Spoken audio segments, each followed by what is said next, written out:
Hi everyone, this is Jennifer Stay from Coloring Pages Bliss, and I wanted to make a quick video here to talk a little bit about paper, and specifically paper for the art I do when I am coloring with colored pencil. And I have brought with me a very special guest, Steve Stay. Welcome, Steve. Thank you. Hello, everybody. Now, if you are my YouTube audience, you may not be familiar with Steve. He is my husband, and he has been my guest on Facebook, my live events, all the time. So I have brought him here because he is very knowledgeable about paper. So I'm going to ask him a few questions as we go along and demonstrate why I choose the paper that I choose. So my husband, recently we went to the paper store here locally to, source paper and make sure we were still using the best paper possible. The first problem, of course, with paper is, will it fit in your printer? Because my website, coloringpagesbliss.com, is primarily a site where you can download my art and print it out, a beautiful coloring page, and then you can color it. And then recently I have started a new YouTube series where you can see me demonstrating all these beautiful color pencils and putting them through all kinds of tests. And I am using the same paper on every single test to keep it all consistent, and I'm already getting questions on what paper I'm using. So that's why we're here today, to talk about paper. So let's talk about first of all, when they talk about pounds on paper, you go to the paper store and it says 20 pound, 110 pound, 80 pound. What is this pound thing they're talking about? Well, first of all, what they're not talking about is the thickness of the paper. We talk about weight. Honestly, I think it's probably easiest to just don't really pay too much attention to the pounds, just because you could have like a 20-pound text and a 20-pound cover, or most likely like a 50-pound text or a 50-pound cover, and they're very different weights. Okay, so you're using two words. You're saying text and you're saying cover. Right. So explain those two words. Yeah, so basically if you ever see text, that's more your normal paper, your copy paper. So for instance, you could have a 20-pound text that you buy from the store, that's your flimsy copy paper. So that's this paper right here. This is like what you would print all your bills on, and this is your boring standard paper. It's probably the least expensive paper you can buy. It's quite see-through-y. Yeah, sometimes they'll call it bond. So for instance, copy paper like that is probably 20-pound bond, or you may see it as 50-pound text, and it's the same weight. As far as thickness goes, it's the same. Okay. That's why it gets so confusing when you're talking about trying to look at pounds. It's not very self-explanatory. Okay. They seem like they should be the same. So yes, so we're talking about text or bond is the really flimsy paper. But when we start getting into cardstock, which is typically, I know what you like to color on. Yeah, I like cardstock. Cardstock, the same way the text, the copy paper has bond and text, cardstock has three categories typically. You have Bristol, you have index, and you have cover. Okay. And it just depends on the paper manufacturer and what they call it. But typically Bristol is a little lighter than like index, which is a little lighter than cover. It just kind of depends on how heavy that paper gets. So the better number to look at is called GSM. So you said Bristol? Yeah, Bristol, index.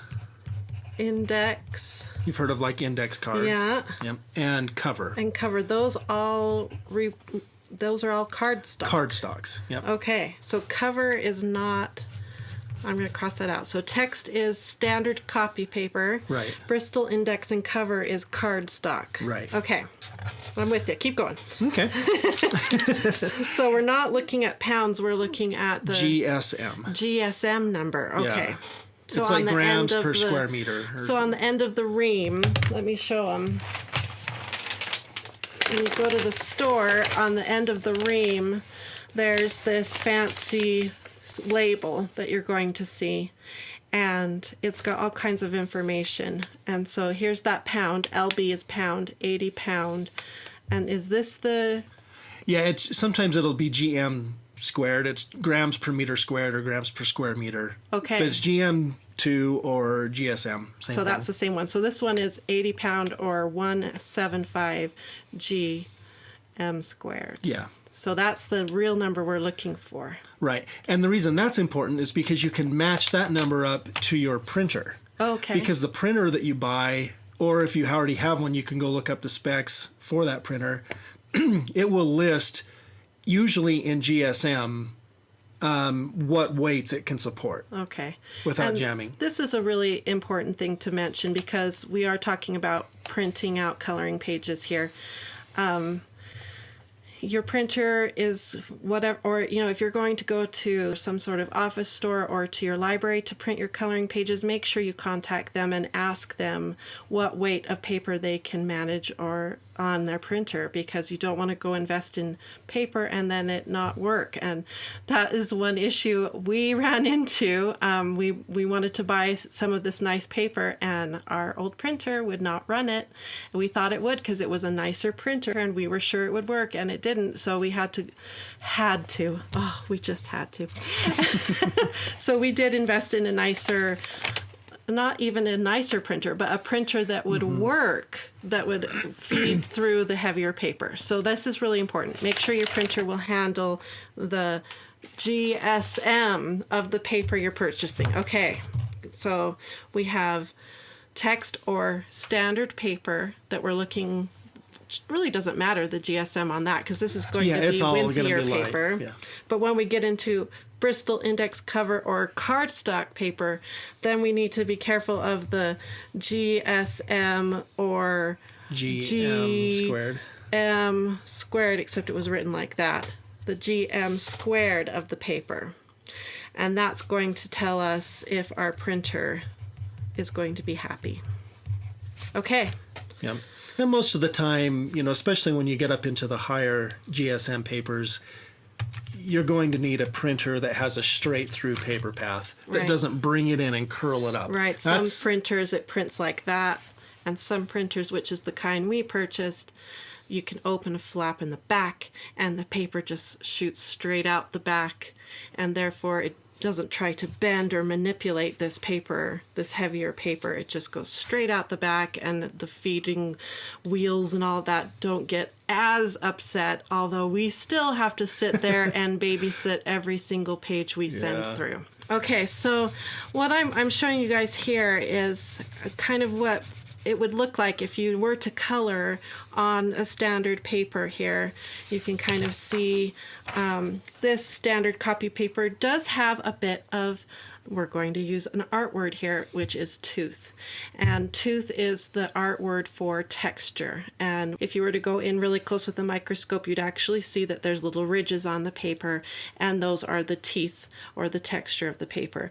And some paper is going to have more tooth than other paper, and that's what we're looking for with color pencil, because color pencil grabs onto that tooth and holds on, and that's what lays it down. And if you have enough tooth, you can lay down layer after layer after layer of your color pencil and get the beautiful effects that we're all looking for.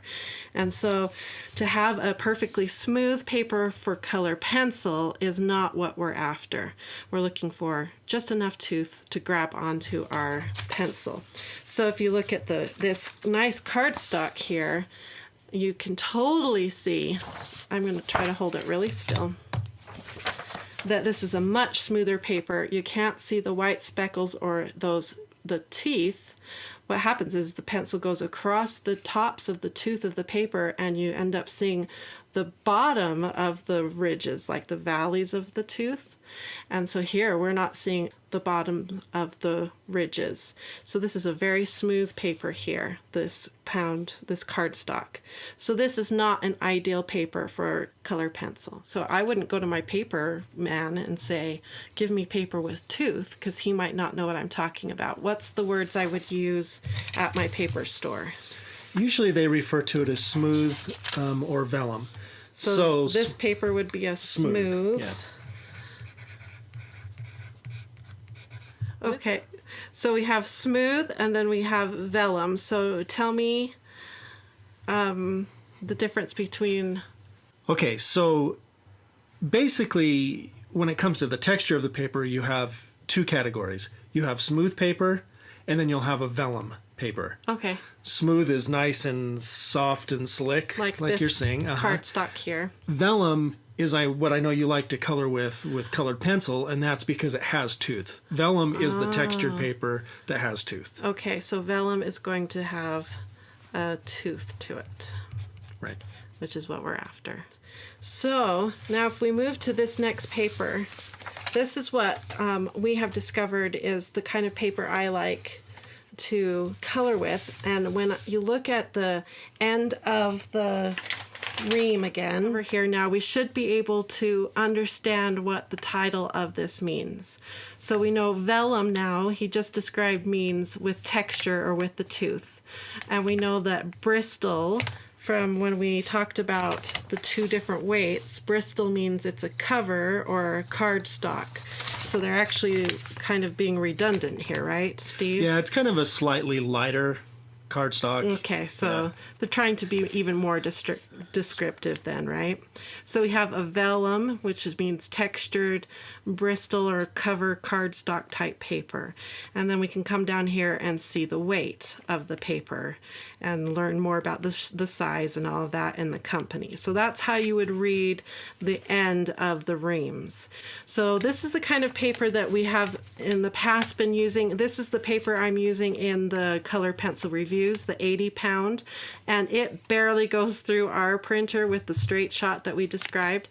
And when we went to the paper company, we discovered that the same Springhill digital vellum Bristol cover also comes in a 67 pound, or as we now know is more important, a 147 gram, how do you say that? Grams per meter squared. Grams per meter squared. Grams per square meter, yeah. So that's the more important number there. So this one is probably what I will end up purchasing and using more often now for my coloring pages. I'm going to stay consistent with the 80 pound in my color pencil reviews, but as a coloring artist, this is what I would recommend to you guys to purchase, and we're going to put a link to this in the description of this video, because this is going to work better in most people's printers, and you get the beautiful vellum or tooth texture, and it's still got some more rigidity to it because it's still considered a Bristol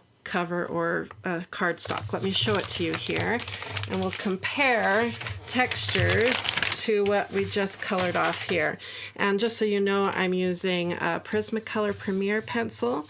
So we've got both the 80 pound vellum here, Bristol, and the 67 pound vellum Bristol, and they should be, I would guess, about the same texture. We'll find out here. So here is the Prismacolor. I'm going to try to do the same pressure on both, and we'll see if they look like about the same texture. Okay, and then we've got Faber-Castell Polychromo. We'll test it with that one as well. So you can see right away with the Bristol, the vellum, you get a beautiful tooth, and you can layer this up and do all kinds of neat things. Now, it's looking to me like this 67 pound may have a bit more tooth, which is kind of cool to me. And then this is an Artist Loft color pencil here. So this is a less expensive brand. You can hear already that just by the sound that it's a less expensive brand.